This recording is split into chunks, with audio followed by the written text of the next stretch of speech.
প্রাণের অধিক বেশি যার দাম রহমতাল লিল আলামিন। জানো কি তোমরা তাহার নাম রহমতাল লিল আলামিন। অসহায়ের বুকে যে জন গোপনে করে সওয়ার, দুরুদ পড়ে সুবহ ও শাম রহমতাল লিল আলামিন।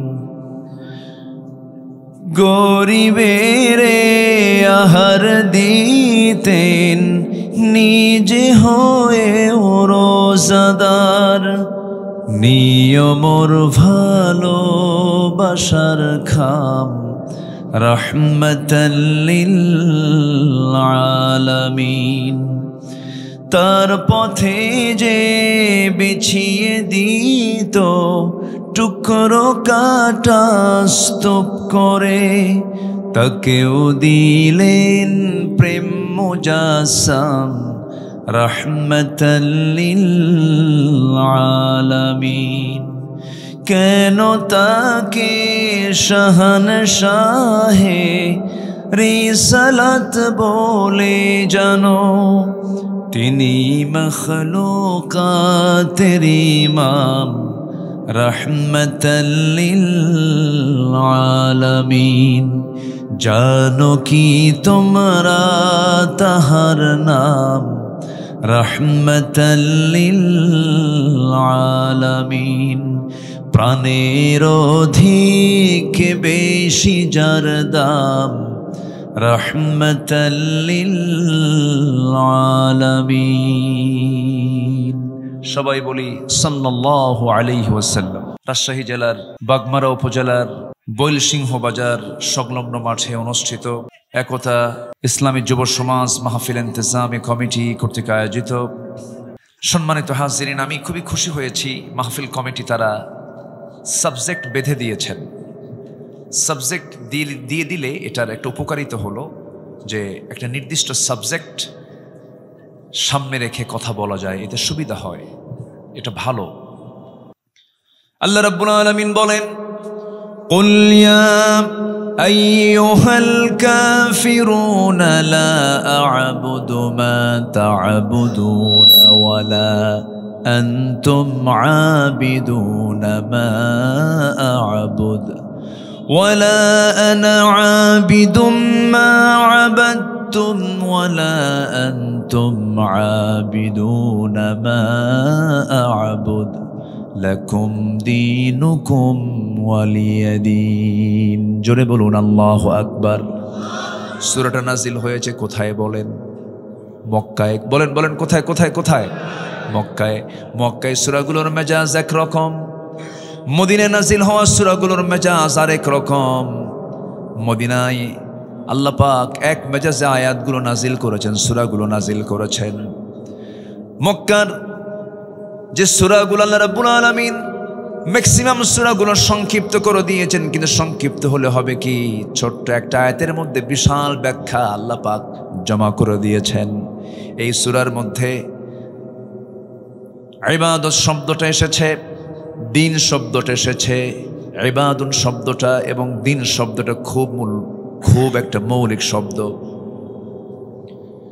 আল্লাহ রাব্বুল আলামিন এই দুনিয়াতে আমার পরিচয় তিনি দিয়েছেন, আমি একজন আল্লাহর গোলাম, আমি দাস, আমি হলাম গোলাম, আমার আল্লাহ হলেন রব।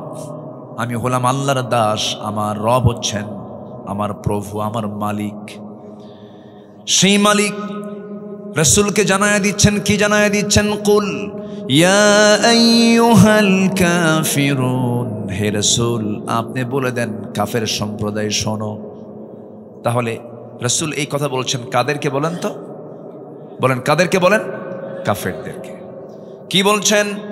লা আ'বুদু মা তা'বুদুন ওয়ালা আনতুম আবিদুনা মা আ'বুদ। আমি যার গোলামি করি তোমরা তার গোলামি করো না, আবার তোমরা যারা গোলামি করো আমি তারা গোলামি করি না।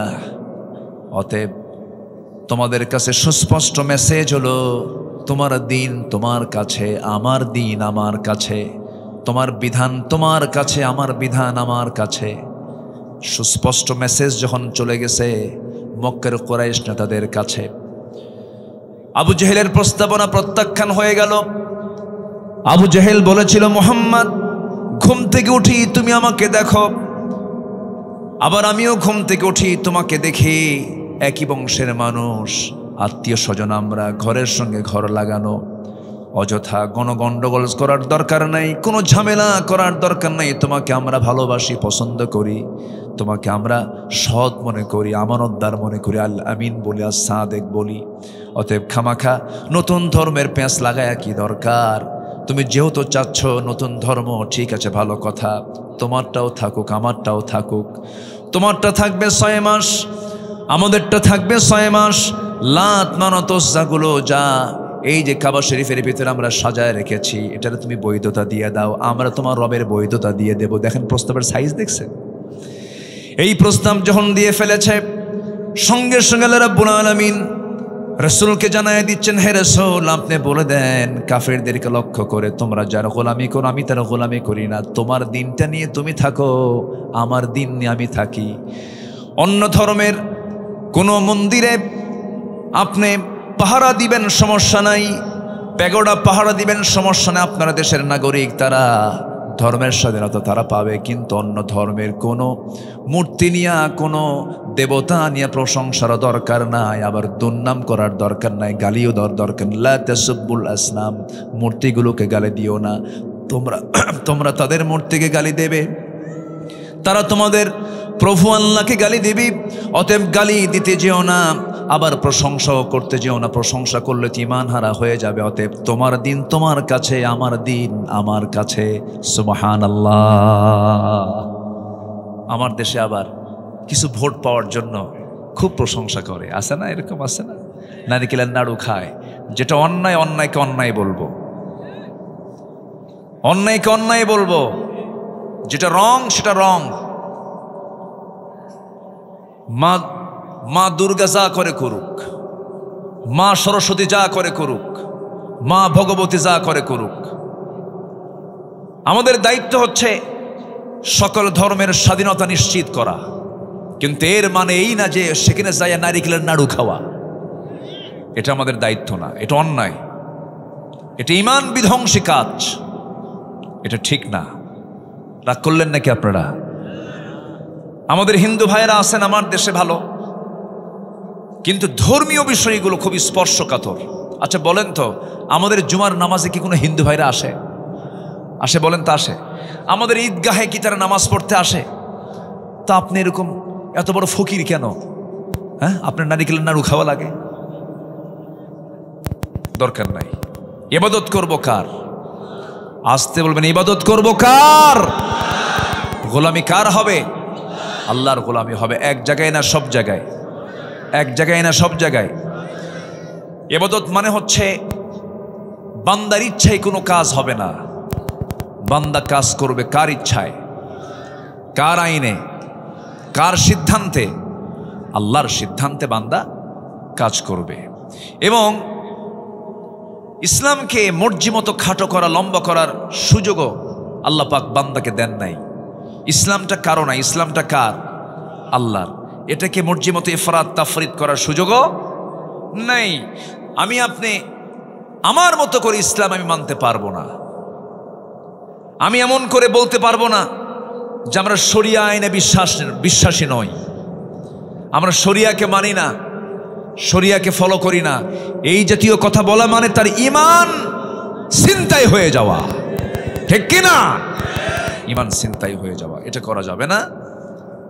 আমাকে মুমিনদের কাতারে আসতে হবে, আমাকে মুসলিমের কাতারে আসতে হবে, সারেন্ডার করতে হবে। কার কাছে? আসতে বলবেন না, কার কাছে? আল্লাহর কাছে। তাহলে এখানে এই 6টা আয়াতের মধ্যে বারবার আব্দুন শব্দটা আসছে, বারবার। আবাদা ইয়াবুদু, আবিদুন, আইন বা দাল মূল মাদ্দা, এই শব্দটা বারবার আসছে। দেখেন আবুদু, তাবুদু, আবিদুন, এই শব্দগুলো বারবার ঘুরে ঘুরে আসছে, অর্থাৎ ইবাদত। আমার দায়িত্ব হচ্ছে আল্লাহর দাসত্বকে মেনে নেওয়া, সম্পূর্ণভাবে মেনে নেওয়া। আর আমার আল্লাহর দায়িত্ব হচ্ছে বান্দার দাসত্বকে কবুল করে নিয়ে জান্নাত বুঝে দেওয়া। যেরকম সুবহানাল্লাহ। আমার আল্লাহর দায়িত্ব হচ্ছে বান্দার দাসত্বকে কবুল করে নিয়ে দাসত্বের মতো দাসত্ব করে ইবাদত করলে পরে আল্লাহর দায়িত্ব হচ্ছে সেই বান্দাকে জান্নাত কি বুঝে দেওয়া। আল্লাহ রাব্বুল আলামিন বলেন, ইয়া আইয়াতুহান নাফসুল মুতমাইন্নাতু ইরজিই ইলা রাব্বিকি রাদিয়াতাম মারদিয়াহ ফাদখুলি ফি ইবাদি ওয়াদখুলি জান্নাতি। জোরে বলুন আল্লাহু আকবার। আমার গোলাম হয়ে যাও, ফাদখুলি ফি ইবাদি, আমার গোলাম হয়ে যাও, আমার জান্নাতে প্রবেশ করো। তোমাকে আজকে কেউ বাধা দেবে না। শর্ত হলো তোমার পরিপূর্ণ গোলাম হতে হবে। একমাত্র কার গোলামি করতে হবে বলেন? কার গোলামি? আল্লাহর গোলামি। আমার ভাইয়েরা, আর সর্বশেষ আয়াত আল্লাহ রাব্বুল আলামিন ক্লিয়ার করে দিলেন, দিনের ক্ষেত্রে কোনো ভাগ বসান যাবে না। ওর দিন কিছু মানবো, আমার দিন কিছু মানবো, তা হবে না। একটা মুসলমান ডাবল স্ট্যান্ডার্ড কখনো হতে পারে না। আমার দেশে বিগত 16 বছরে এক পার্লামেন্টেরিয়ান ছিলেন, ঠাকুরগা তার বাড়ি। একদিন সংসদে দাঁড়ায় বলতেছে, মাননীয় স্পিকার, আমার ছেলে বিয়ে করেছে ভারতের কলকাতায় গাঙ্গুলি পরিবারে। বউটা আমার হিন্দু, বউমা আমার হিন্দু, আমার ছেলে হলো মুসলমান। আমার ছেলে বউ যখন ঢাকায় থাকে তখন সে 5 ওয়াক্ত নামাজ পড়ে, আবার যখন সে কলকাতায় থাকে তখন সে পূজাও করে। এটাই তো ধর্মের স্বাধীনতা। দেখছেন? শয়তান কয়, আমি আর কত শয়তান, তুই আমার চেয়ে বড় শয়তান। তাহলে একজন ব্যক্তি ঢাকায় থাকলে সে নামাজ পড়বে, আর কলকাতায় গেলে কি করবে? পূজা করবে। আর এটার আবার ব্যাখ্যা জায়েজ করতে নিয়ে এই আয়াতটা সাবেক প্রধানমন্ত্রী বলেছিলেন, লাকুম দীনুকুম ওয়ালিয়া দিন। বুখারী শরীফের 40 পারায় আসছে। কি কথা কি বুঝতেছেন? আয়াত ঠিকই কইছে, কিন্তু কোরআন শরীফ না হাদিস শরীফ কইছে? হাদিস বানায় ফেলছে। কিন্তু এটা কি হাদিস শরীফ না কোরআন শরীফ? কোরআন মাজিদ, কোরআনে কারীম। আল্লাহ রাব্বুল আলামিন এই মেসেজ দিয়েছেন, তোমার দিন তোমার কাছে, আমার দিন আমার কাছে। সম্মানিত ভাইয়েরা, এই অপব্যাখ্যাগুলো তারা দিল, আর দোষ দিয়েছে 16 বছর ধরে আমাদের ঘাড়ে, আমাদের কাঁধে। ধর্মীয় অনুভূতিতে তারা বহু আঘাত করেছে, কিন্তু মামলা খেয়েছেন আল্লামা সাঈদ রাহিমাহুল্লাহ। এটা কোনো কথা? এই মুমতাজ পার্লামেন্টারিয়ান, আমি পরশুদিন মানিকগঞ্জে মাহফিল ছিল, হরিরামপুরে ওর এলাকায় মাহফিল ছিল। কোনো মাহফিল হতে দেয়নি। ওই মাহফিলটা 7 বছর বন্ধ ছিল। এবছর মাহফিলটা করে আসলাম। মুমতাজ গান গাইতো, সংসদেও গান গাইতো। শোনেন না আপনারা? সংসদে গান গাইতো, আর প্রাইম মিনিস্টার সাবেক হাতের থাবা মারতেন, তালি মারতেন পার্লামেন্টে। নারী তো প্রশংসায় পঞ্চমুখ হয়ে যায়। মেয়েদেরকে যত প্রশংসা করবেন ও ফুলতে ফুলতে পটকা মাছের মতো হয়ে যায়। আমি তো তাই আসলে। কিন্তু পুরুষকে আপনি যত বেশি প্রশংসা করবেন ও তত মনে মনে ভাববে, তোর মতলব কি, এত প্রশংসা করিস কেন? এই হচ্ছে নারী এবং পুরুষের মধ্যে তফাৎ। অতএব যারা পাম দিলে ফুলে যায় তাদের নেতৃত্ব আমরা দেখতে চাই না। সারা পৃথিবীর শুরু থেকে নিয়ে আজ পর্যন্ত যে জাতি নেতৃত্ব দিয়েছে তাদের হাতে নেতৃত্ব তুলে দিতে হবে মুসলমান। সব দেখা শেষ করেছি। বহুদিন আমরা নারীর শাসন দেখেছি, দেখি নাই? আমরা দেখেছি। আমরা কেউ 8 বছর, কেউ 16 বছর, কেউ 25 বছর, সব দেখা শেষ। আইয়ুবের শাসন, মুজিবের ভাষণ, জিয়াউর রহমানের খাল কাটা, আর আমাদের চাচা এরশাদের তো তাল বেতাল, মাঝখান দিয়ে শুধু হরতাল আর হরতাল। সব দেখা শেষ। আগামী দেশ আমরা দেখতে চাই কোরআনের বাংলাদেশ। রাজি আছেন কারা কারা? হাত উঁচু করে দেখান মুসলমান।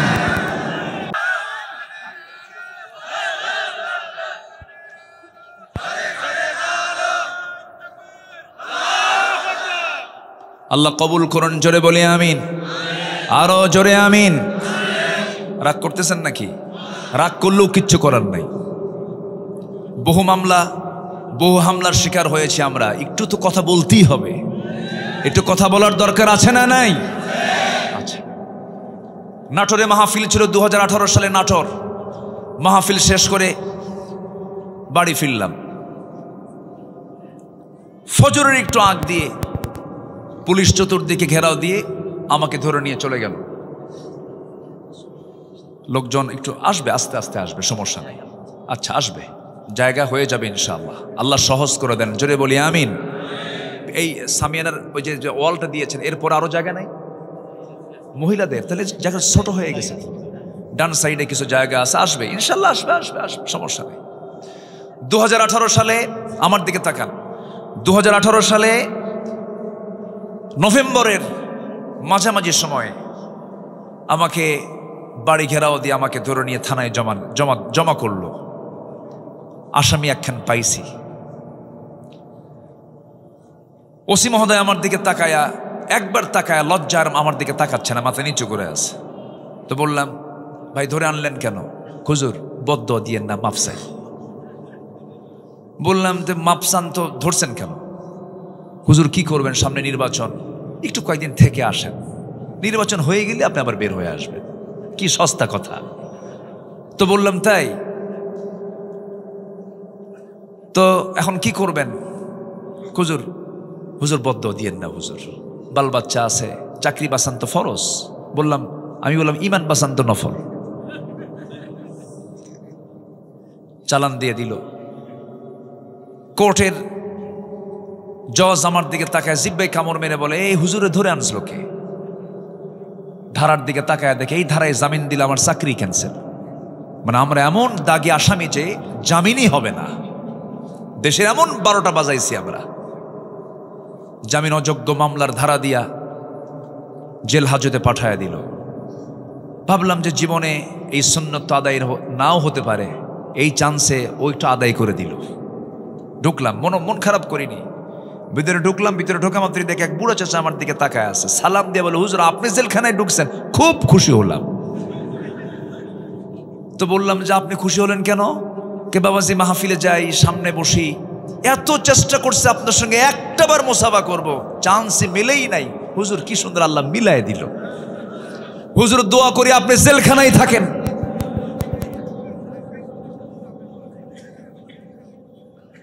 কথা কি বুঝতেছেন আপনারা?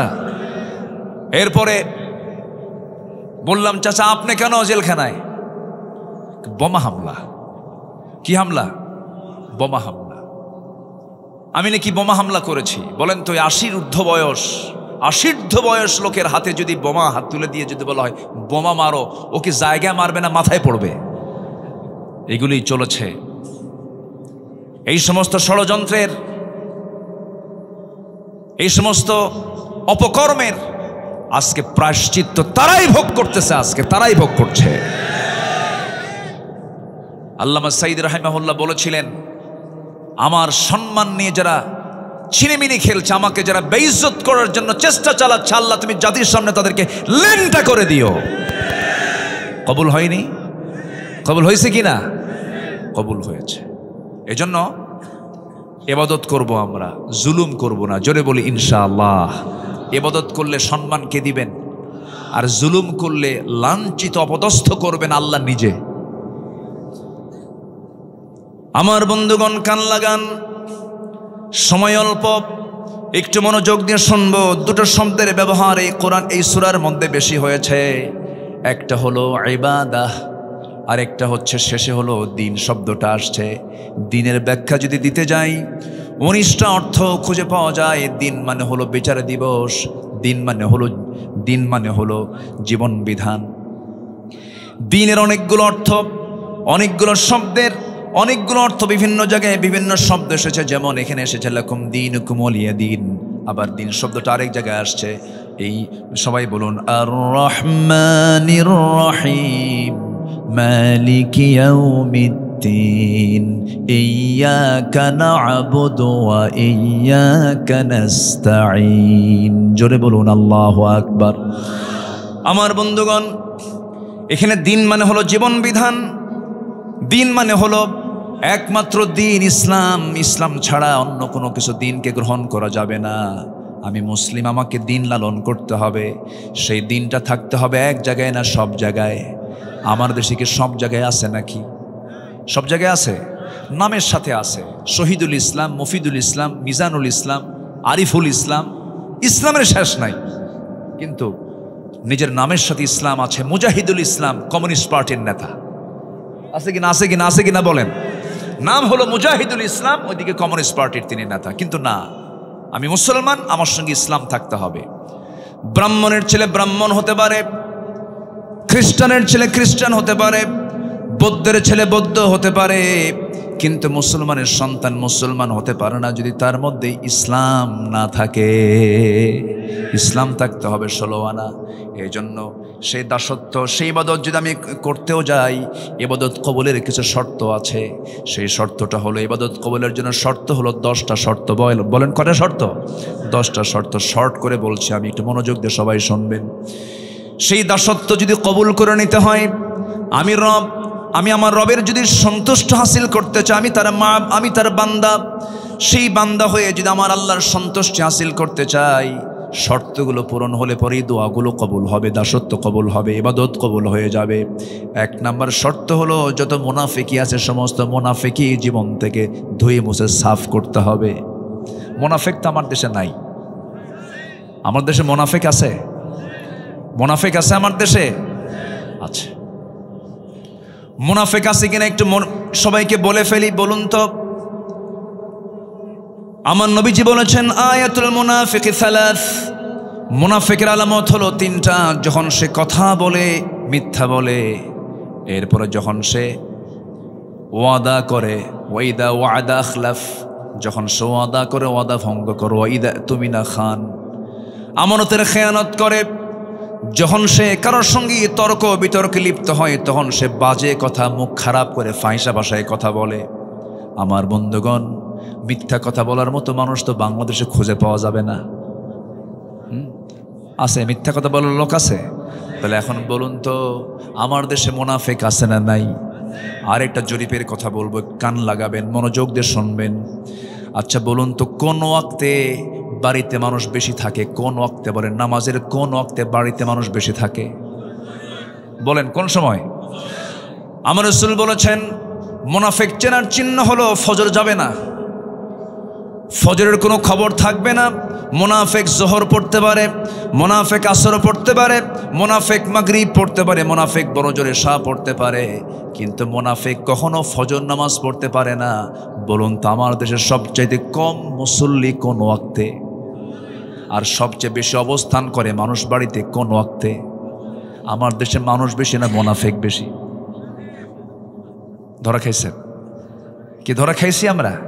হ্যাঁ, এত ওয়াজ হয়, ফজরে মুসল্লি নাই। আচ্ছা বলুন তো, ফজরের সালাতের গুরুত্ব বেশি না জুমার সালাতের গুরুত্ব বেশি? জুমার গুরুত্ব নাই। আজ থেকে জুমার গুরুত্ব আছে না নাই? আছে। দুটাই ফরজ, দুটাই ফরজ। কিন্তু ফজরের আল্লাহ রাব্বুল আলামিন বিশেষ ফজিলত দিয়েছেন। 65টা এক্সট্রা ফজিলত আছে ফজর নামাজের, 65টা। ফজরের 2 রাকাত সুন্নত নামাজ, রাকাতাই সালাতুল ফজর খায়রুম মিনাদ দুনিয়া ওয়া মা ফিহা। ফজরের 2 রাকাত সুন্নত এত দামি যে আল্লাহ তাআলা বলেছেন, খায়রুম মিনাদ দুনিয়া ওয়া মা ফিহা, দুনিয়া এবং দুনিয়ার মাঝে যা আছে তার চাইতে বেশি দাম হলো ফজরের 2 রাকাত সুন্নতের দাম। তাহলে এখন বলুন, ফজরের মুসল্লি মাঝে মাঝে 3 জন খুঁজে পাওয়া যায়। কয়জন? 3 জন। কে কে? ইমাম, মুয়াজ্জিন আর খাদেম। যদি 3টার চাকরি না থাকতো, 3টাও থাকতো না। এই হলো ফজরের চিত্র আমাদের। অথচ আমার নবীজি বলেছেন, যে বাড়িতে প্রাপ্তবয়স্ক মুসলমান পুরুষ আছে অথচ মসজিদে আসে না, আমি নবী, আমি রাসূল, আমার মনে হয় আমি সেই বাড়িতে গিয়ে নিজেই আগুন ধরায় দেই, আগুন লাগায় দিই। আমি ওই বাড়িতে আগুন ধরায় দিতাম, লাগায় দিতাম, যদি ওই বাড়িতে নারী এবং শিশু না থাকতো। নাউজুবিল্লাহ। কত ভয়ঙ্কর হাদিস, কত শক্ত হাদিস। আমার নবীজি কত রাগ করলে পরে এই জাতীয় কথা বলেছেন। আমার বন্ধুগণ, তাহলে আপনি যদি আপনার গ্রামকে আদর্শ গ্রাম বানাতে চান, সবচেয়ে বেশি মুসল্লি মসজিদে হতে হবে কোন ওয়াক্তে বলেন? এত আস্তে কোন কেন ভাই? একটু জোরে বলেন, কোন ওয়াক্তে? কোন ওয়াক্তে? গ্রাম কি ঠিক আছে? নিজের গ্রাম কি ঠিক আছে? ঠিক নাই। মাতব্বর আছে। মাতব্বর বিড়ি খায় আর মাতব্বরি করে, বিড়ি খায় আর মাতব্বরি করে। নামাজের কথা বলে না মাতব্বর সাহেব। 40-50 বছর মাতব্বরি করলেন, কিন্তু গ্রামের মানুষকে নামাজের জন্য একটু ডাকলেন না, ফজরের জন্য একটু বলবেন না। আপনি নিজেই তো নামাজ পড়েন না, বলবেন কি আর? মাতব্বরি তারই মানায় যে নামাজি হয়। আসতে কন কেন? মাতব্বরি করতে করতে বিড়ির নেশা ওঠে, আবার বাইরে বের হয়, আবার সামনে বিড়িও খায়। এমন মাতব্বরও আছে না নাই? আমরা সভ্য হতে পারিনি, এখন আমরা সভ্য হব কোরআন দিয়ে। জোরে বলি ইনশাআল্লাহ। তার সবার বাড়িতে মানুষ শুয়ে থাকে, কিন্তু ফজরের সময় মসজিদ ভরে না। এটা বড় বিপদের কারণ, বড় বিপদ। কোনো বরকত থাকবে না। বুরিকালি উম্মতি ফি বুকুরিহা। আমার রাসূল বলেছেন, আমার উম্মতের বরকতময় সময়টা হলো সকালবেলা। ফজরে মুসল্লি নাই, বুকটা খান হয় জানেন। আমি আল্লাহর কসম করে বলে যাচ্ছি, এই গ্রাম, যে গ্রামে মাহফিল হচ্ছে বৈলসিংহ, এই গ্রামের মসজিদ যেদিন গ্রামের সকল মানুষের আন্তরিকতায়, সকলের ঐক্যবদ্ধ প্রচেষ্টায় যেদিন দেখবেন ফজরের মুসল্লি জুমার চাইতে বেশি হয়েছে, আল্লাহর কসম করে বলে যাচ্ছি, এই গ্রামে কোনো মাদক, জেনা, ব্যভিচার, বেপরদার কোনো পরিবেশ থাকবে না। গ্রামকে পরিবর্তন করে দেবে কি অন্য গ্রামের লোক এসে? আমাকে আপনাকে পরিবর্তন করতে হবে। যুবকরা কমিটি করে ফেলো, মাহফিল কমিটি যেমন করলে একতা যুব সমাজ, তোমরা আজকে নতুন করে একটা কমিটি করবে আগামীকাল থেকে, ফজর নামাজ বাস্তবায়ন কমিটি এই গ্রামের। আসতে কন কেন? এমন প্রস্তাব দিয়ে গেলাম। আমাদের আলোচনা হওয়া উচিত বাস্তবমুখী। সমাজের যে রোগগুলো আছে সেই রোগগুলো ধরে ধরে প্রত্যেকটা গ্রামে যদি ফজর নামাজ বাস্তবায়ন কমিটি হয়, গ্রামের কোনো ছেলের পকেটে থাকবে না, সব আল্লাহওয়ালা হয়ে যাবে, ভালো হয়ে যাবে। আল্লাহ রেজাল্ট দিচ্ছেন, ইন্নাস সালাতা তানহা আনিল ফাহশাই ওয়াল মুনকার ওয়া লাযিকরুল্লাহি আকবার আল্লাহু ইয়ালামু মা তাসনাউন। আল্লাহু আকবার বলেন। তাহলে মুনাফিকি দূর করার জন্য কোন নামাজ দরকার বলেন? আরো জোরে বলেন, কোন নামাজ দরকার? ফজরের নামাজ দরকার। আল্লাহ রাব্বুল আলামিন বলেন, وَمِنَ النَّاسِ مَن يَقُولُ آمَنَّا بِاللَّهِ وَبِالْيَوْمِ الْآخِرِ وَمَا هُمْ بِمُؤْمِنِينَ। মানুষের মধ্যে কিছু মানুষ আছে যারা বলে ঈমান এনেছি, পরকালকে বিশ্বাস করে নিয়েছি, কিন্তু তারা প্রকৃত মুমিন নয়। ওয়াইদা কামু কুসালা, নামাজে হেলে ধুলে দাঁড়ায়, তাদের ধ্বংস কামনা করেছেন মহান রব্বুল আলামিন। ওরা প্রকৃত মুসল্লি নয়, ওরা হলো মুনাফিক। ওরা ফজর পড়ে না, মাঝে মাঝে জোহরে যায় কমিটির পথটাকে ঠিক রাখার জন্য। ফাওয়াইলুল লিল মুসাল্লিন আল্লাযীনা হুম আন সালাতিহিম সাহুন আল্লাযীনা হুম ইউরাউনা ওয়া ইয়ামনাউনাল মাউন। জোরে বলুন আল্লাহু আকবার। ওই সমস্ত মুসল্লির ধ্বংস, ওই সমস্ত মুনাফিক মুসল্লির ধ্বংস যারা অবহেলা করে নামাজ পড়ে, লোক দেখানো নামাজ পড়ে, প্রয়োজনীয় ব্যবহৃত জিনিসগুলো দেয় না। প্রতিবেশী চলে গেছে, দাটা দাও তো দাটা দেয় না, কাশি দাও তো কাশি দেয় না, এমন প্রতিবেশী মনে হয় বাঘ মারায় নাই? আসতে বলবেন না, আছে না নাই বলেন? প্রতিবেশীকে যে কষ্ট দেবে আল্লাহ তাকে জান্নাত দেবেন না। আমার রাসূল বলেছেন, আমার উম্মতের যদি কষ্ট না হতো, প্রতিবেশীকে আমি সম্পত্তির ওয়ারিস বানায় দিতাম। ওয়ায়ামনাউনাল মাউন। আমার বন্ধুগণ, অনেক লোক আছে দেখবেন যে প্রতিবেশীর সঙ্গে একটু গন্ডগোল হয়ে গেছে, তার ঘরের পেছনে রাস্তা নাই, তার জায়গা দিয়ে যেতে হয়, একটু গন্ডগোল লাগলে খোঁটা গাড়ে, কি গাড়ে? খোঁটা মারে, খোঁটা হাঁটতে দেয় না। এরকম খোঁটা মারা কি বাঘ মারায় আছে? জমিনটা কার? আজ থেকে জমিনটা কার? আর ওই খোটা গেড়ে বাধা দিল কার বান্দাকে? বলেন কার বান্দাকে? তাহলে জমিনও আল্লাহর বাধা দিল আল্লাহর বান্দাকে। তুমি কত বড় শক্তিশালী হয়েছ, করা যাবে না এগুলো। পৃথিবীর কোনো মানুষের ক্ষমতা নাই বান্দাকে আটকিয়ে রাখে। বান্দা রাস্তা কখনো বন্ধ করতে পারে না। রাসূল বলেছেন, যে ব্যক্তি কারোর জন্য রাস্তা বের করে দিবে, আল্লাহ তার জন্য জান্নাতের রাস্তা বের করে দিবেন। জোরে বলেন সুবহানাল্লাহ। আমি কোরআন চর্চা করে যতটুকু বুঝেছি, আমি যতটুকু ভাঙ্গা চোরা, এলেম কালাম তো তেমন নাই। মানুষ আমার ডাকে, শুধু বসায় দেয় বড় জায়গায়, কিন্তু সেই বড় জায়গার যোগ্যতা আমি রাখি না। আমি আব্দুল্লাহ আল আমিন, খুবই ছোট্ট নগণ্য আদনা একজন গোলাম। কিন্তু ছোট্টবেলায় বাবার সঙ্গে যখন হাটে যেতাম, আগে ওই মিটারে মাপ হতো না, ডিজিটালে মাপ হতো না, আগে মাপ হতো দাড়ি পাল্লায়। তো দাড়ি পাল্লার বাটখারাগুলো মেলাগুলো থাকতো। সবচেয়ে বেশি বড় ওজন যেটা 10 কেজি, নিচে 5 কেজি, তার উপরে 2.5 কেজি, তার উপরে 2 কেজি, তার উপরে 1 কেজি, তার উপরে 1000 গ্রাম, তার উপরে 500 গ্রাম, তার উপরে এরপরে 200 গ্রাম, 100 গ্রাম, 50 গ্রাম, 25 গ্রাম। সেই ওই 25 গ্রামটা সবার উপরে রাখে, আমি হলাম সেই মাত্র 25 গ্রাম।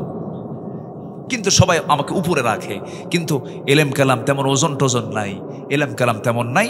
কিছু কথা বলি, কিন্তু চেষ্টা করি কোরআনের মূল নির্যাস কথা বলার জন্য। কারণ আল্লাহ তাআলা আমার এই কথার ব্যাপারে একদিন প্রশ্ন করবেন কিনা বলেন, করবেন কিনা বলেন, করবেন কিনা বলেন। আল্লাহর কসম, দিল থেকে কথা বলার চেষ্টা করি। দয়া করে ফজর নামাজকেও ছাড়বেন। ফজর নামাজ ছাড়লে সে কিসের কাতারে চলে যাচ্ছে বলেন, বলেন কিসের কাতারে চলে যাচ্ছে? তাহলে আমরা কাফিরুন হব, মুনাফিকুন হব না মুমিনুন হব বলেন? তাহলে আজকে কোন সূরা শুনতেছি? কাফিরুন কি কাফের হওয়ার জন্য শুনতেছি? কি হওয়ার জন্য? মুমিন হওয়ার জন্য। আমার বন্ধুগণ, একটু মনোযোগ দিয়ে কথাগুলো শুনুন। আমি কেন আল্লাহর গোলামি করব না? আল্লাহ আমাকে কোনো কিছু দিতে তো কৃপণতা করেন নাই। যা দরকার তাই দিয়েছেন। চোখের জায়গায় চোখ দিয়েছেন, কানের জায়গায় কান দিয়েছেন, নাকের জায়গায় নাক দিয়েছেন, হাড়ের জায়গায় হাড় দিয়েছেন, হাতের জায়গায় হাত দিয়েছেন, পায়ের জায়গায় পা দিয়েছেন। মাথার চুল থেকে শুরু করে নিয়ে আপার গোড়ালি পর্যন্ত একটু তাকায় দেখেন তো, আমার আল্লাহ আমাকে আপনাকে দিতে কি কোথাও তিনি কিছু বাদ রেখেছেন?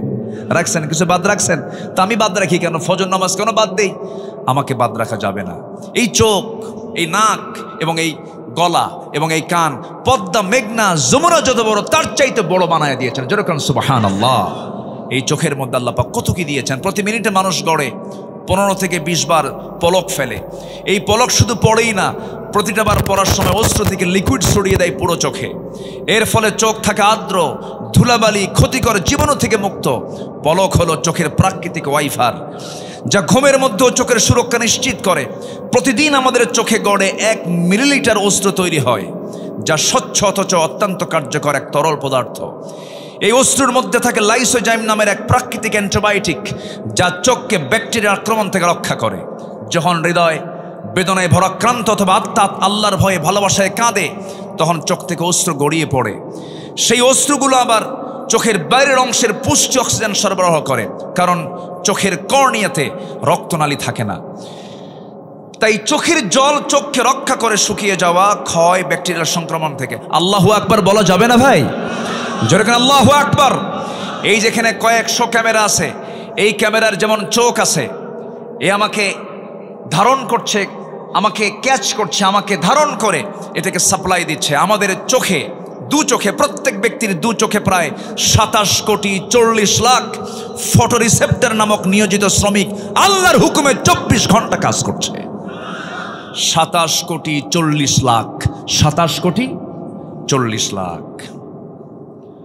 যখন আলো আপনার চোখে গিয়ে পড়ছে, যখন ফটো রিসেপ্টর কাছে চলে যাচ্ছে, তখন ফটো রিসেপ্টর সেটাকে প্রসেসিং করে আপনার অপটিক নার্ভে পৌঁছে দিচ্ছে।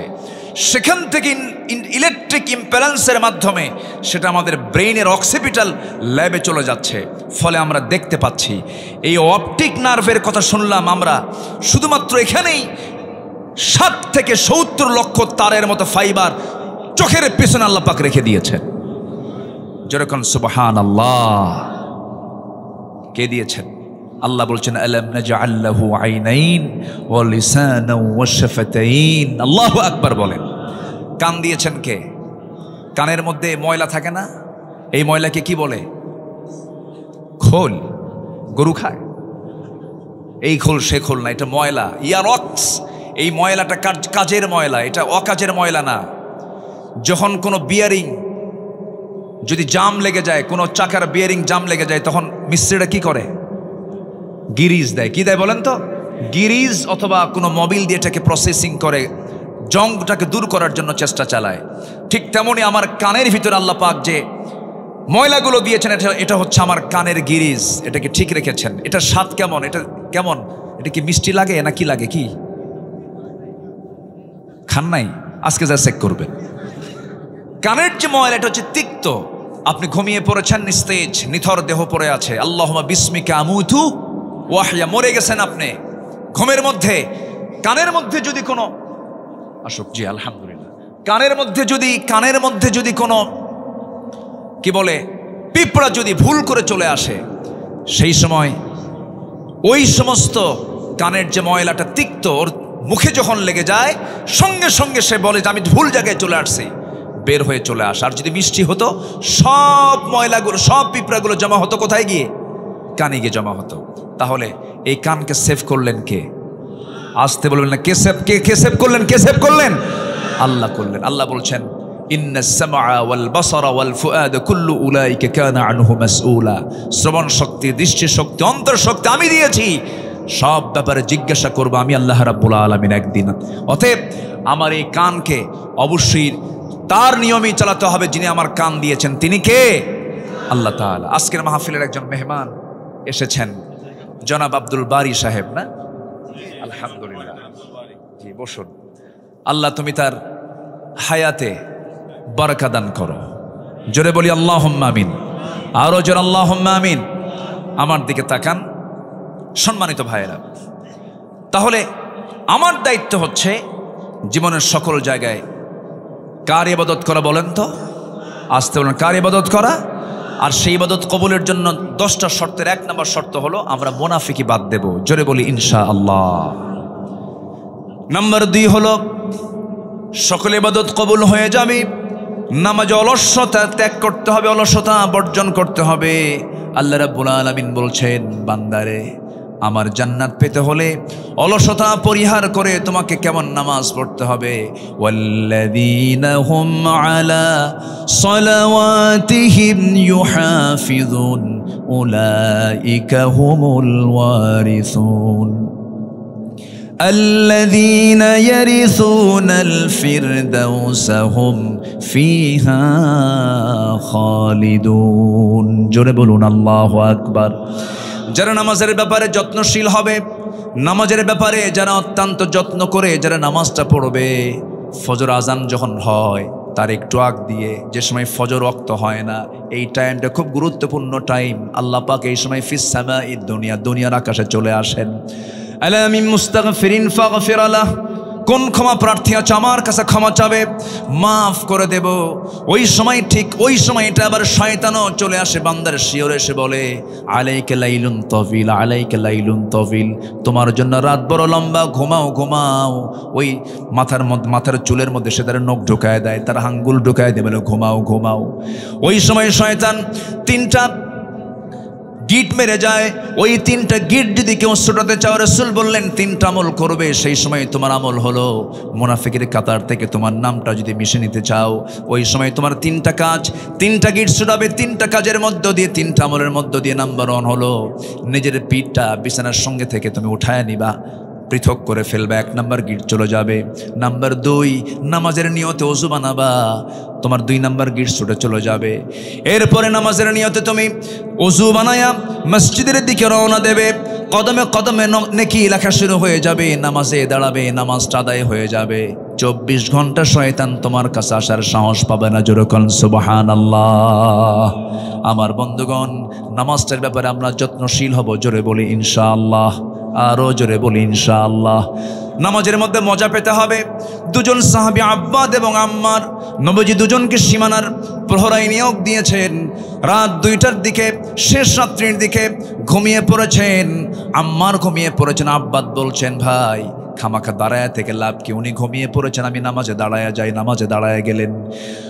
তাহাজ্জুদ পড়ছিলেন, শত্রু তাকে টার্গেট করেছে, দূর থেকে তীর মেরেছে, নামাজরত অবস্থায় তার ডান পায়ে লেগেছে, নামাজ ছাড়েন না। ওই অবস্থায় তিনি রুকু করলেন, সেজদা দিলেন। দ্বিতীয় রাকাতে আবার দাঁড়ান, আরেকটা তীর মেরে দিয়েছে, বাম পায়ে লেগেছে, 2 পা রক্তাক্ত হলো। রক্তের ফিঙ্কেটে গিয়ে ঘুমন্ত সাহাবী আম্মারের গায়ে লাগার সঙ্গে সঙ্গে ঘুম থেকে জাগা পেয়ে বলছেন, আব্বা কি করো, শত্রু তোমাকে টার্গেট করে ফেলেছে। কোনো কথা বলছেন না, রুকু করলেন, সেজদা দিয়া সালাম ফিরে বলছেন, ভাই আমি তো অনেক আগেই টের পেয়েছি, কিন্তু আমি আমার সালাতের ভিতরে এত স্বাদ পাচ্ছিলাম, এত মজা পাচ্ছিলাম, আমার কাছে মনে হচ্ছিল 2টা তীর আমার পায়ে লেগেছে, আরেকটা তীর যদি আমার বক্ষ ভেদ করে যদি আমার জীবনটাও চলে যেত, আমি আমার প্রাণের নামাজ, আমি আমার মোহাব্বতের নামাজ, আমি আমার আল্লাহর সঙ্গে কথা বলা বাদ দিতাম না। জোরে কোন সুবহানাল্লাহ। নামাজের মধ্যে মজা পাওয়ার দরকার আছে না নাই? ইবাদত কবুলের জন্য 10টা শর্ত। মুনাফিকি বাদ দেব, নামাজ অলসতা বাদ দিয়ে দেব। নাম্বার 3 হলো আল্লাহ রাসূলের সঙ্গে চরম অবদ্ধতা, সীমালঙ্ঘন যদি কেউ করে তার কোনো ইবাদত কবুল হবে না। ওয়া মাইয়াসিল্লাহা ওয়া রাসূলাহু ওয়া ইয়াতাআদ্দা হুদুদাহু ইউদখিলহু নারান খালিদান ফিহা ওয়া লাহু আযাবুম মুহিন। জোরে বলুন আল্লাহু আকবার। আল্লাহ এবং রাসূলের নাফরমানি করবে যারা, সীমালঙ্ঘন করবে যারা, আল্লাহ তাকে আগুনে প্রবেশ করাবেন, সে স্থায়ী হবে, তার জন্যই রয়েছে অপমানজনক আযাব। সূরা নিসা আয়াত নাম্বার 14।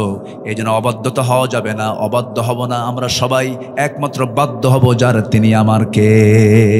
আসতে বলবেন না, তিনি আমার কে, বলেন আল্লাহ। কি বাধ্যগত সাহাবী ছিলেন, ইমানটাকে লালন করেছেন।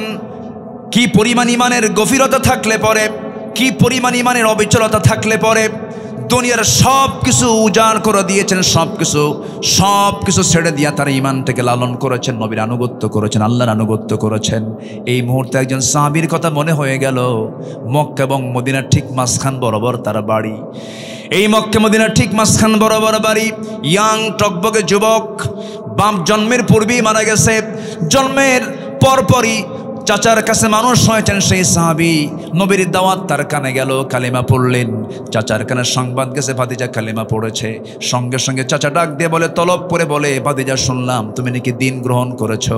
সঙ্গে সঙ্গে তিনি বলছেন, দিন তো একটাই, সেটা হলো কার দিন? কার দিন বলেন? আল্লাহর দিন। চাচা আমিও কালেমা পড়েছি, আপনিও কালেমা পড়েন। সঙ্গে সঙ্গে চাচা বলছে, তুমি কি জানো এটার ফলাফল কি হতে পারে? কি হবে চাচা বলেন? সব সম্পত্তি জোর করে তোর কাছ থেকে নিয়ে নেব, তোকে এত ভালোবাসলাম, তুই এত বড় ক্ষতি করে ফেললি, আমার ধর্ম, আমার বাপ দাদা সব শেষ করে ফেললে, তোকে শেষ করে ফেলবো আমি। সঙ্গে সঙ্গে বলছেন, ও চাচা, সম্পত্তির আপনি হুমকি দিচ্ছেন, আমাকে জোর করে নিতে হবে না আমার কাছ থেকে, আমি বিনা শর্তে সমস্ত সম্পত্তি দিয়ে দিলাম, তবু আমি ঈমান হারা হব না, নবীর অবাধ্য হব না, আল্লাহর অবাধ্য হব না। ওমাই ইয়াসিল্লাহ ওয়া রাসূলাহু ওয়া ইয়াতাআদ্দা হুদুদাহু, ওমাই ইয়াসিল্লাহ ওয়া রাসূলাহু ওয়া ইয়াতাআদ্দা হুদুদাহু, সেই পক্ষে আমি যাব না, সেই সীমালঙ্ঘন আমি করব না। সঙ্গে সঙ্গে চাচা তাকে ধরে ফেলে, কলার ধরে টান মেরে জামা টেনে ছিলল, জোর করে লুঙ্গিটা পর্যন্ত খুলে নিয়া, ঘাড় ধাক্কা দিয়া রক্তাক্ত করে সেই জায়গা থেকে বের করে দেওয়ার পরে বলছে, চলে যা। উলঙ্গ হয়ে বাইরে বের হয়ে দুনিয়াটা অন্ধকার দেখছিলেন। মার দরজায় গিয়ে বলছেন, মা দরজা খোলো। দরজা খোলা হলো। বলছে, মা আমার দিকে তাকাইও না, ঈমান এনেছি, নবীর আনুগত্য করেছি। আমার চাচা আমার পরনের লুঙ্গিটা পর্যন্ত খুলে নিয়েছে। ও মা দেখো তো ঘরের মধ্যে কিছু আছে নাকি? এক খণ্ড কাপড় তাকে দেওয়া হলো।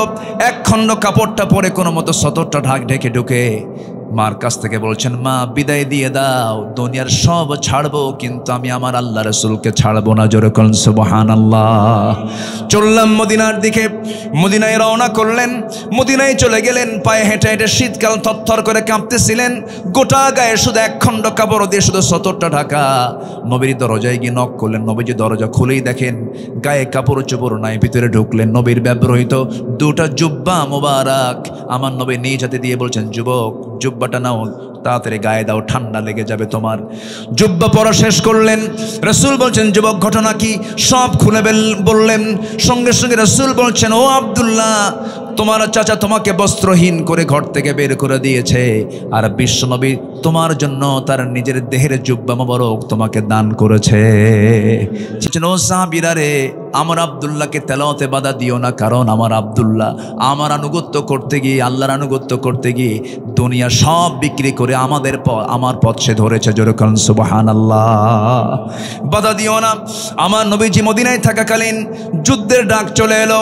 আমার নবীজি বলছেন, আমার আব্দুল্লাহ কোথায়? আব্দুল্লাহকে ডেকে আনো। সঙ্গী করুণী জিহাদের ময়দানে ঝাঁপিয়ে পড়লেন। যুদ্ধ শেষ হলো, অভিযান শেষ হওয়ার পর তিনি ফিরে আসতেছিলেন মদিনার পথে। হঠাৎ করে নবীর কানে সংবাদ গেল, হুজুর আব্দুল্লাহ সুস্থ হয়ে পড়েছে। নবীজি একটু শোকাহত হলেন, বলেন ভালো করে সেবা দাও, নার্সিং দাও। 3 দিন পরে ফাইনালি নিউজ চলে এলো, হুজুর অনেক চেষ্টা করলাম, আব্দুল্লাহ বাঁচল না, আব্দুল্লাহ মারা গেছে। আমার নবীজির চোখে পানি চলে এলো আর বললেন, ও আমার সাহাবীরা, আমার আব্দুল্লাহর জানাজার আয়োজন করো। আব্দুল্লাহর জানাজার দায়িত্ব আমি কাউরে দেব না, আমি রাসূল নিজে তার জানাজার দায়িত্ব কাঁধে নিয়ে নিলাম। জানাজা শুরু হয়ে গেছে, নবীজি জানাজা পড়াইয়া দিলেন। জানাজা শেষ হওয়ার পরে আমার রাসূল বলছেন, সাহাবীরা, আমার আব্দুল্লাহর কবরটা কোথায় খনন করেছো? হুজুর ওই 2 পাহাড়ের চিপায় করেছি, আমারে নিয়ে যাও। রাসূল চলে গেলেন, কবরের সামনে দাঁড়ালেন। কবরের সামনে দাঁড়ায় বলছেন, সাহাবীরা রে, আমার আব্দুল্লাহর কবরে আমি আজকে কাউকে নামতে দেব না, আমি রাসূল নিজে নামবো। রাসূল নিজে নামলেন। নামার পরে বলছেন, আবু বকর ডানে নামো, ওমর বামে নামো। আমার নবীজি দুহাত আগায় দিলেন। দুহাত আগায় দিয়ে বলছেন, ও আমার সাহাবীরা, আমার কলিজার টুকরা আব্দুল্লাহকে আমার হাতে তুলে দাও। আমার নবীজি আব্দুল্লাহর লাশটা তিনি হাতে নিলেন। বলছেন, আবু বকর ধরো, ওমর ধরো। 3 জন মিলে কবরে শোয়া দিয়া নবীজি বুকের উপরে হাত রেখে বলছেন, আরশের মালিক আল্লাহ, এই মুহূর্ত পর্যন্ত আমি আব্দুল্লাহর উপরে সন্তুষ্ট আছি, রাজি আছি। তুমি আমার আব্দুল্লাহ, কলিজার টুকরা আব্দুল্লাহ রে মাফ করে দাও। পাশে দাঁড়িয়ে থাকা একজন সাহাবী, সাদ ইবনে আবি ওয়াক্কাস রাদিয়াল্লাহু তাআলা আনহু, যে সাহাবী এত বড় আল্লাহওয়ালা ছিলেন, সমুদ্র ঝাঁপ দিয়েছেন ঘোড়া সহ, ঘোড়ার একটা পায়ের খুর পর্যন্ত ভেজে নাই। এত বড় আল্লাহওয়ালা একজন সাদ বিন আবি ওয়াক্কাস চিৎকার মেরে বলছেন, ও আকাশের মালিক আল্লাহ, আজকে আমি জীবিত সাদ যদি এই জায়গায় না দাঁড়ায় থেকে যদি ওই কবরের বাসিন্দা হতে পারতাম, জীবনটা বড় প্রসন্ন হতো, ভাগ্য আমার বড় খুলতো। কারণ যে কবরবাসীকে বিদায় জানানোর জন্য, যে কবরের মধ্যে পৃথিবীর সেরা 3 জন তাকে দাফন করার জন্য নেমে যায়। আমার বন্ধুগণ, এত সম্মান, এত ইজ্জত, এত মর্যাদা বাড়ার যে মূল কারণ, সেটা হলো নিঃশর্তভাবে ওই সমস্ত ব্যক্তিগুলো আনুগত্য করেছেন কার? দাসত্ব করেছেন কার? এবং একমাত্র আনুগত্য করেছেন মুহাম্মদ সাল্লাল্লাহু আলাইহি ওয়াসাল্লামের। নাম্বার 4 হলো ইবাদত কবুল হবে আল্লাহর সঙ্গে শিরিক যদি না করি। নাম্বার 5, সামনে পেছনে যারা পরনিন্দা করবে তাদের কোনো ইবাদত কবুল হবে না। ওয়াইলুল লিকুল্লি হুমাযাতিল লুমাযাহ আল্লাযী জামা'a মালান ওয়া আদ্দাদাহ। নাম্বার 6 হলো আল্লাহকে ভুলে থাকা, মন্দ কাজের আদেশ করা। আল মুনাফিকুনা ওয়াল মুনাফিকাতু বা'দুহুম মিন বা'দ ইয়া'মুরুনা বিল মুনকারি ওয়া ইয়ানহাউনা আনিল মা'রুফ ওয়া ইয়াকবিদুনা আইদিয়াহুম নাসুল্লাহা ফানাসিয়াহুম ইন্নাল মুনাফিকিনা হুমুল ফাসিকুন। জোরে বলুন আল্লাহু আকবার। যারাই মুনাফিক তারাই ফাসিক। কে বলছেন? বলেন কারা বলেন। যারা মুনাফিক হয় তারা আবার কি হয়? তাহলে মুনাফিক যে হবে সে আরেকটা লকব পাবে, তার নাম কি? ফাসিক। সে কি হয়ে যাবে বলেন তো? ফাসিক। যে মুনাফিক সে আবার কি? ফাসিক হয়ে যাবে। নাম্বার 7 হলো শয়তানের যারা পদাঙ্ক অনুসরণ করবে, কোন দাসত্ব, কোন ইবাদত তার কবুল হবে না। ইয়া আইয়ুহাল্লাযীনা আমানু লা তাত্তাবিউ খুতুওয়াতিশ শাইতান ওয়া মান يتبع خطوات الشيطان فإنه يأمر بالفحشاء والمنكر। জোরে বলুন আল্লাহু আকবার। শয়তান আছে না নাই বলেন? আসতে বলবেন না, আছে না নাই? বাগমারা মনে হয় চেনে না। বাগমারা চেনে? শয়তান চেনে বাগমারা? শয়তান জান্নাতও চিনে। আমার আব্বা আদম এবং হাওয়াকে ফাওয়াসওয়াসা লাহুমা ফাযাল্লাহুমা শাইতান, জান্নাতে গিয়ে যদি আমার আব্বা আম্মাকে যদি ওয়াসওয়াসা দিতে পারে, তাহলে বাগমারার এই এলাকা মনে হয় শয়তান কোনোদিন আসে নাই। কি আছে কিনা? আছে কিনা বলেন? এবং তার এজেন্টও আছে না নাই? তার এজেন্ট তারাই যাদের ফজর নামাজ উঠতে কষ্ট হয়। সবাইকে ফজর পড়বেন, সবাইকে এই গ্রামে ফজর বাস্তবায়ন কমিটি বাস্তবায়ন করবেন ইনশাআল্লাহ। কারা কারা ফজর নামাজ পড়বেন, 5 ওয়াক্ত নামাজ পড়বেন, কারা কারা হাত উঁচু করে দেখান মুসলমান। চিৎকার মেরে বলি ইয়া আল্লাহ, আমাদেরকে ফজর, জোহর, আসর, মাগরিব, ইশা 5 ওয়াক্ত সালাত জামাতের সাথে আদায় করার তৌফিক তুমি আল্লাহ দিয়া দাও। জোরে বলি আমিন, আরো জোরে আমিন, আরো জোরে আমিন। নাম্বার 8, ইবাদত কবুলের শর্ত রিয়া বা লোক দেখানো ইবাদত যারা করবে তাদের কোনো ইবাদত কবুল হবে না। ইন্নাল মুনাফিকিনা ইউখাদিউনা আল্লাহ ওয়া হুয়া খাদিউহুম ওয়া ইযা কামু ইলাস সালাতি কামু কুসালা ইউরাউনা আন-নাসা ওয়া লা ইয়াযকুরুনা আল্লাহ ইল্লা কালিলা। জোরে বলুন আল্লাহু আকবার। নাম্বার 9 হলো কুফরি যারা করবে তাদের কোনো ইবাদত কবুল হবে না। ইন্নাল্লাযীনা কাফারু লান তুগনিয়া আনহুম আমওয়ালুহুম ওয়ালা আওলাদুহুম মিনাল্লাহি শাইআ ওয়া উলাইকা হুম ওয়াকুদুন নার। জোরে বলুন আল্লাহু আকবার। সর্বশেষ হলো নাম্বার 10, যেহেতু সূরা কাফিরুনের ভিতরে আল্লাহ রাব্বুল আলামিন ইবাদত নিয়ে কথা বলেছেন, দাসত্বের কথা বলেছেন, ওই সমস্ত বান্দার দাসত্ব কখনো কবুল হবে না, ইবাদত কখনো কবুল হবে না। 10টা শর্ত যদি থেকে যায়, এই 10টা শর্ত পূরণ করলে পরে, বাদ দিলে পরে আল্লাহ রাব্বুল আলামিন কবুল করবেন। আল্লাহর সাথে মিথ্যা দৃঢ় অঙ্গীকার করে আবার তবজ্ঞার সঙ্গে যারা ভঙ্গ করবে আল্লাহ রাব্বুল আলামিন তাদের কোনো ইবাদত কবুল করবেন না। আল্লাহ রাব্বুল আলামিন এই সবাইকে 10টা শর্ত পূরণ করার তৌফিক দান করুন। জোরে বলি আমিন, আরো জোরে আমিন, আরো জোরে আমিন। আমার মা বোন যারা আসছেন তাদের জন্য 3টা মেসেজ। নাম্বার 1, 5 ওয়াক্ত নামাজ। নাম্বার 1 কি বলেন তো, কয় ওয়াক্ত নামাজ? নাম্বার 2 হলো মেয়েরা কাজ শুরু করবে আগে না তেলাওয়াত করবে আগে? বলেন বলেন বলেন। দিন শুরু হবে কাজ দিয়া না তেলাওয়াত দিয়া? আগে নামাজ, এরপরে কি বলেন? তেলাওয়াত। যে বাড়িতে তেলাওয়াত থাকবে সে বাড়িতে কোনো রোগ শোক আসবে না। আল্লাহু আকবার বলেন। তেলাওয়াত, মেয়েদের তেলাওয়াত যে বাড়িতে আসে সেই বাড়িটা শান্তির জায়গা। যে মহিলার তেলাওয়াত দিয়ে বাড়ি শুরু হয়, যে স্ত্রীর তেলাওয়াত দিয়ে বাড়ির কাজ শুরু হয়, ওই বাড়িতে কখনো শয়তান ওয়াসওয়াসা দিতে পারে না। আল্লাহ কবুল করুন, আমল করার তৌফিক দান করুন। জোরে বলি আমিন। নাম্বার 3 হলো পর্দায় থাকা। পর্দাটা কমপ্লিট হতে হবে। পর্দা মূলত হচ্ছে নিজের আত্মীয় স্বজনদের সঙ্গে পর্দা করা। দূরের লোক তো অত ক্ষতি করতে পারে না, আত্মীয় স্বজন যেরকম দুলা ভাই, মামাতো ভাই, খালাতো ভাই, চাচাতো ভাই, দেবর, ভাসুর, এই জায়গায় পর্দার গুরুত্ব সবচেয়ে কম না সবচেয়ে বেশি?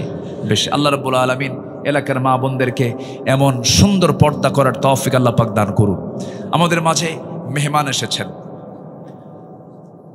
সবাই চিনেন তো তাকে নাকি? ওনাকে চিনেন? আল্লাহ তাআলা অনেক সুন্দর সূরত দান করেছেন। কি সুন্দর আল্লাহ পাক চেহারা আল্লাহ পাক দিয়েছেন। ভিতরটাও যেমন সুন্দর, বাহিরটাও তেমন সুন্দর।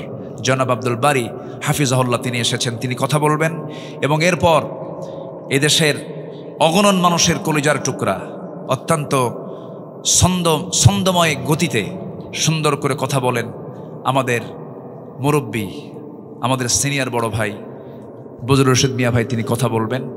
আমি আর কথাকে দীর্ঘায়িত করতে পারছি না, যতটুকু হয়েছে আমরা বলে ফেলি আলহামদুলিল্লাহ। আমার মনে হয় যে কথাটা আজকে হলো এই বাগমারার এই মাটিতে, যদি কেউ আমল করতে পারি, আমার কথা না আল্লাহর কথা বলেন, ভালো হওয়ার জন্য এর চাইতে বড় মেসেজ আমি আর কোরআনে কোথাও খুঁজে পাই না। একটু মেহরবানি করে, আজকে ফজরটা হবে তো মসজিদ ভরবে না ফাঁকা থাকবে বলেন? আজকের আলোচনার পর যদি মসজিদটা ভরে যায় এই মাহফিল কবুল হয়ে যাবে। আল্লাহ সবাইকে আমল করার তৌফিক দাও। জোরে বলি আল্লাহুম্মা আমিন। সুবহানাকা আল্লাহুম্মা বিহামদিকা আশহাদু আল্লা ইলাহা ইল্লা আনতা আস্তাগফিরুকা ওয়া আতুবু ইলাইক। আসসালামু আলাইকুম ওয়া রাহমাতুল্লাহি ওয়া বারাকাতুহু।